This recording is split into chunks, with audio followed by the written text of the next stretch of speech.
Paul Medeiros of Eden's Landing, you've just been on the Insight television program talking about Woolworths in Mullumbimby. Do you want to tell us about that experience? Yes, Insight invited me to go to Sydney to be part of this show.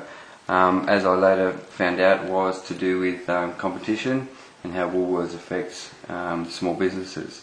So they've invited me to go along and discuss that. Did the views sort of fall into any particular camps, or were there clustering around particular points of view? Yeah, it was fairly neutral, the discussion. It wasn't heavily weighted for or against, so it was quite neutral. As I found out later, though, in our live web chat that I was invited to take part in, there was a very heavy weighting towards acceptance of the smaller businesses and much less. So that's people who were viewing the program coming on and chatting live, yes. Okay. So they were tended to favour the small business over the supermarkets. Yeah. I would have said close to 95% of the comments that came back were weighted that way. And just so you know, the other people that took part were Graham Samuels and also Craig Emerson. Now the ACCC has just completed its review of the supermarket duopoly and its effect on farmers. And they found in favour of the supermarkets. Were they very friendly towards the supermarkets on this occasion? Yeah, well, of course. I mean, in their view, their aspect of competition and protecting that is different to mine. I can't compete against the likes of Coles and Woolworths. So they're basically saying that it's healthy competition to have a big supermarket in town.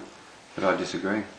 Okay, so they're saying that on the basis that, the more the merrier. Yeah, absolutely. But there's more to it. I can't compete with prices, for example, with their buying power. There's other social issues that are relevant when something like that happens too. And so was there the opportunity to talk about those social issues and other things in the program? Unfortunately not. The show was, as I mentioned, heavily weighted towards competition. Social issues were sort of put aside. I did try and bring them in a little bit, and along with other issues that were pertaining to Mullumbimby in general, but specifically, sorry. But unfortunately, no, not much was allowed.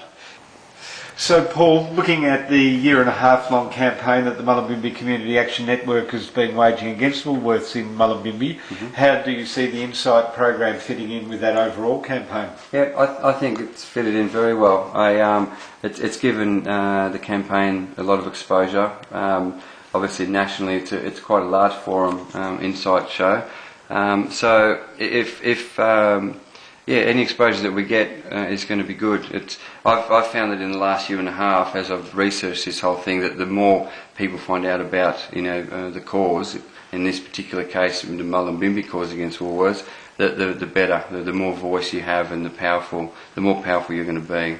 And through that research, the Mullumbimby Community Action Network and you yourself have become reasonably well informed, doesn't it? Well, absolutely. I think so, and I'm always learning, and I actually would like to ask people to inform themselves of this topic, well enough to make an informed decision, not just a pathetic one. So I understand that you had information about Woolworths that Nick Stokes from Choice and Dick Smith were not aware of. Absolutely. This is a good point.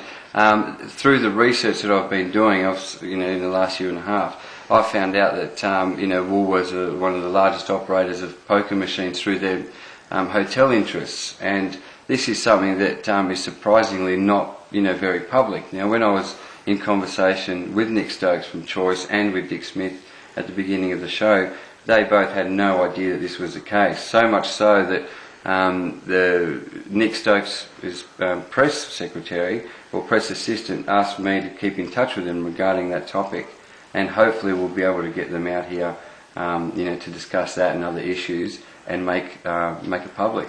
Oh, fantastic. Go, Paul. Thank you very much. Go the Community Action Network. Absolutely. Thank you. Thanks very much.